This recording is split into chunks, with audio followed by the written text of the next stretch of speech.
The U.S. has provided more financial support for Ukraine than any other country since the war began. Errol Barnett has a closer look at what it adds up to. Today marks 6 months since Russia invaded Ukraine. Millions of lives have been disrupted by the war, and the U.S. has committed billions of dollars to assist the country. But let's get into exactly how much money and where it has been sent. Today's announcement brings the total security assistance by the Biden administration up to $13.6 billion. That's effectively military money, and most of it has been sent. In addition, the U.S. sent $8.5 billion for budgetary support. That helps Ukraine maintain essential functions like paying salaries to healthcare workers or effectively keeping the lights on. Now, for overall humanitarian assistance, U.S. aid equals $1.52 billion.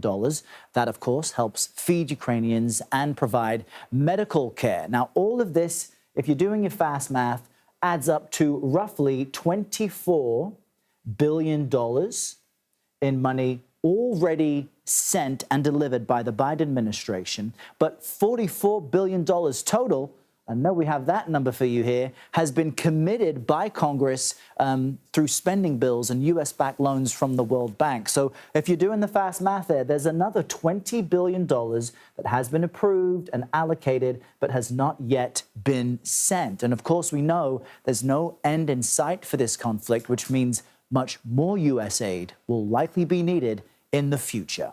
John? Errol Barnett, thank you.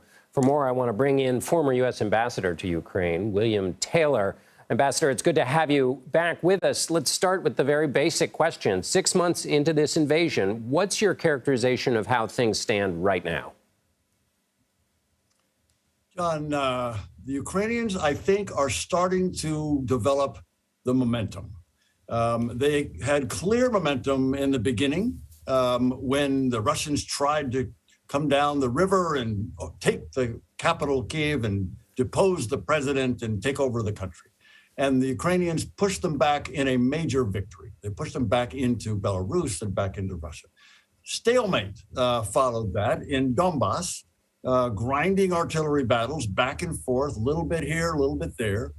The Russians did take land, this land bridge, John, from Russia all the way to Crimea, goes through Kherson, and the Ukrainians now are gradually taking some of that back. And they're doing it because they've got these heavy weapons that you were just talking about, that Errol and Deborah were both talking about. So the Ukrainians are beginning to develop the momentum. So that's fascinating. So is it your view, Ambassador, that it's capacity on the part of the Ukrainians, or is there a contributory fact, which is that the Russians are not very good at the fight? And what's your assessment, I guess, of how the Russians are doing? If the Ukrainians have momentum, what's your characterization of the Russians? Underperforming. So the Russians clearly were humiliated north of Kyiv. They weren't able to make breakthroughs in Donbass in the east. And they struggled to take Mariupol. You remember this, John.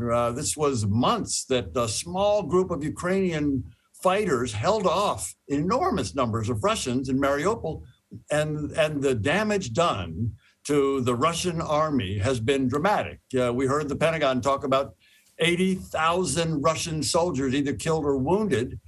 They started off, John, with something like 160, 180. So this is a major component, a major damage to the Russians. How do you think that then shapes the end game? Does it make it sooner to happen? Does it change? I mean, where do we go from here? I guess is the simplest way to ask that. It's the right question. It's the right question. And the answer is it might. That is, the Russian army being beaten up, and the Russian military having a hard time replacing those soldiers, unlike the Ukrainians, where morale is high and the volunteers are streaming in. The Ukrainians do not have problems replacing their soldiers. And let's be clear, they've lost a lot too. There's no doubt about it. The enthusiasm, the spirit of the Ukrainians are there to replace those soldiers, which you don't see on the Russian side. So it could be that the Russians are not able to maintain their defense of what they've already taken, and the Ukrainians might be able to push them back out. the Russian defense minister, Shoigu, just mentioned today that they were going to slow down a bit. He's not clear exactly why they're going to slow down, but that's part of what we're seeing. That is, the Russians are really beaten, and the Ukrainians' morale is high. If the Russian goals and aims are not total control of Ukraine, and that's shifted and changed, what is your view of the ultimate position in Ukraine? Is it get the Russians out of everywhere, or is there a possible middle ground, which seems like a sloppy word, but some position that Ukraine could hold that might lead to a diplomatic conclusion? I think it's more the former. That is, when you ask Ukrainians, whether you ask President Zelensky or you ask people in the military, which I do, or you ask people on the street, which I also do, what you hear from them is they want the Russians out. It's intolerable to Ukrainians of all stripes, no matter where they're from, no matter what language they speak. It's intolerable for the Ukrainians to allow the Russians to invade, whether it's 2014 or now in 2022, to invade and take some of their territory. So the short answer, John, is that the Ukrainians eventually want all the Russians out. They recognize it's not going to happen overnight, and they recognize that there may be steps in that direction, but the Ukrainians are not now prepared to give up any territory to aggression, not prepared to reward the Russians for their aggression and their atrocities. Yeah. And their war crimes. This is just horrifying and enraging for the Ukrainians to see what kind of treatment their citizens are getting from the Russians, and they're not willing to give up land to them.